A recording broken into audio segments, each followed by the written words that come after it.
So every single SaaS test tool is adding more and more AI to the products. They're adding functionality that is doing things that we can probably replicate using open source tools. So let's have a look at one of those use cases. What we're going to do in this video is we're going to try and replicate the functionality of, let's record a path of the user using something in the application. Then AI will automatically convert that into automated execution. Now, if this was a SaaS tool, there'd probably be a recorder.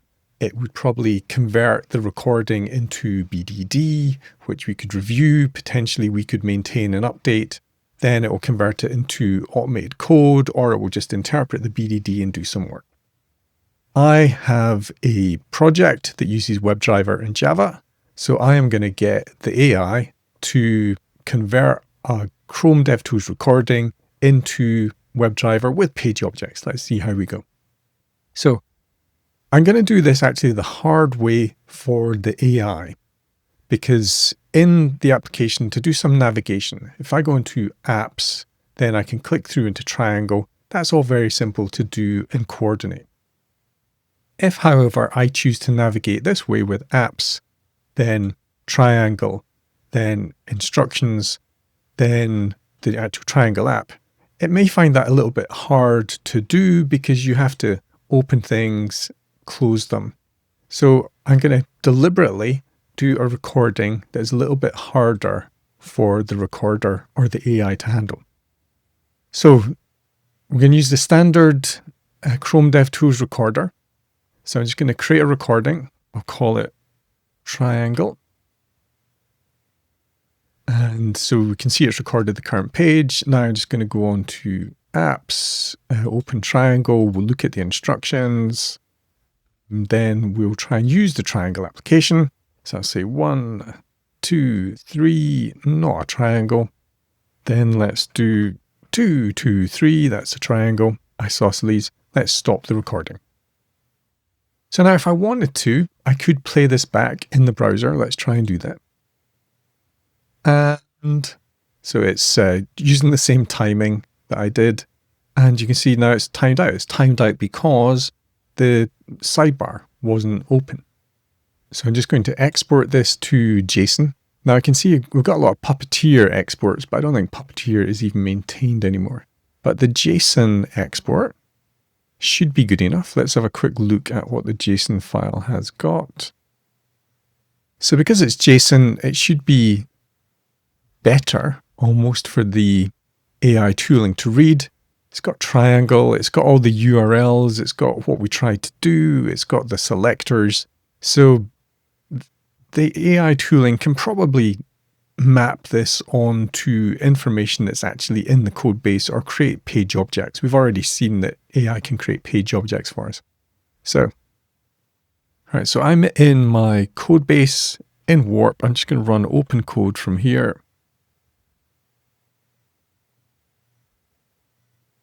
And then I'll type in the prompt, then I'll read it out, explain what we're doing. So I'm saying, giving the JSON attached, convert the JSON into a set of JUnit tests using WebDriver and page objects to recreate the flows recorded by the user. The JSON is a recording made in Chrome DevTools recorder. So let me just paste in the JSON content. So there's the JSON file. Control A, Control C, I'll just paste that in. Now open code is in its basic default configuration. There's no other agents in there. I do have an MCP server for the Chrome DevTools to allow it to go and access web pages. And it's hooked up through OpenRouter to use the Cat Coder Pro free model. I could use the OpenCode Zen models or even an OLAMA model running locally. This all should work and it should all happen for free. So let's see what it does. Now, I'm not really going to comment on what it's doing. What I will do is I'll look at the results afterwards and we'll see what code it's generated. But it should go through, look at the existing code, try and run the browsers and the tests a few times, but we'll see what it does.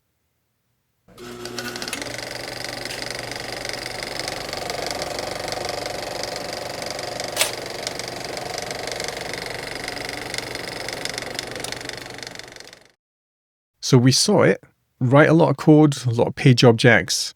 I saw when I was reading through this that it tried to do the complicated flow, then realized that was a bit hard, so it created some tests for the core flow.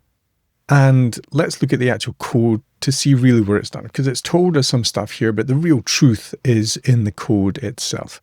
And I also saw that it ran a whole bunch of the other tests, just try and make sure that it hadn't broken anything. It hasn't amended any of my existing page objects because none of those have had changes. So let's see what it's done. So it's created a home page and it looks like it is clicking on the sidebar. Yep. And opening up the actual page. And so it's already identified that we have a triangle page. So it's returning that in the navigation. So this is a navigation class that it's actually created, which I do sometimes create when I'm working for kind of end-to-end flows through an application. So it's created a triangle instructions page, which is new because I've never added that into the code base.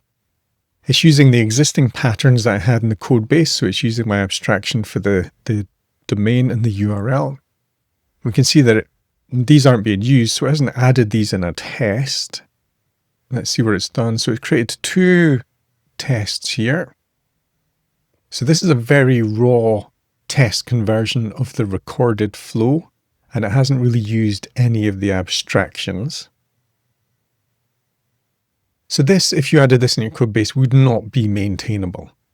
When we add test code into our application, we really want the code to be maintainable. We want abstraction layers. So let's see what else it's created. Okay, so this one is recreating the triangle user flow, so what we actually recorded, but it's using the page objects. So that is actually a representation of what we did in the recording. So we've gone to the page, we've typed in some values, and then we retyped one of the values to get the test to work. It doesn't cover the navigation flow, but you can see that this is a pretty good start for converting that flow. If I wanted to add this in my code base, all I'd really have to do to change this is convert this to not use the domain, but instead use the site config.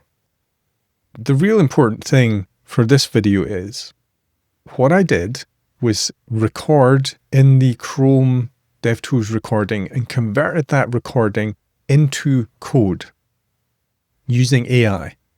And it's using the existing patterns that are in my code base. The reason for showing you this is it's very important that we don't get mystified by all the features that are coming through in the commercial tool vendors.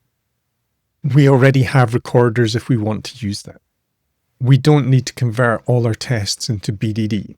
It's much better to have our tests in code with abstraction layers so they're easy to update.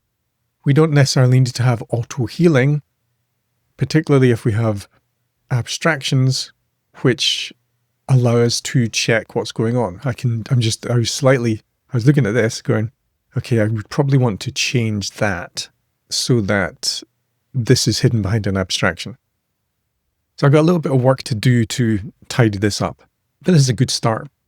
And also, if I ran this again and was clearer in my prompt to say, use existing page objects, make sure every use of the find element is abstracted in a page object, we'd probably get better results. So I could over time refine the prompt that I'm doing in.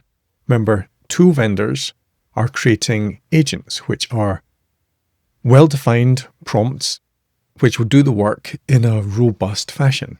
We could iterate over that prompt to create something that gives us better results and possibly create an agent to do it. But I didn't teach the AI anything about the JSON format in the recording. It took that directly. I didn't add any new tools into my setup. So as part of your evaluation for any commercial tool that is using AI, make sure you understand and experiment with the existing open source tools so that you understand their limits, and then you get a better idea of what the commercial tool actually offers. And once you understand what the commercial tool offers, iterate on your open source tooling to see if you can get close to it. It's really important to make sure that the commercial tool is offering you more than you get from the open source tools, or that the commercial tool is fitting in better with your workflow, because the commercial tools are designed to make this stuff easier, so it better be easier and it better be more robust.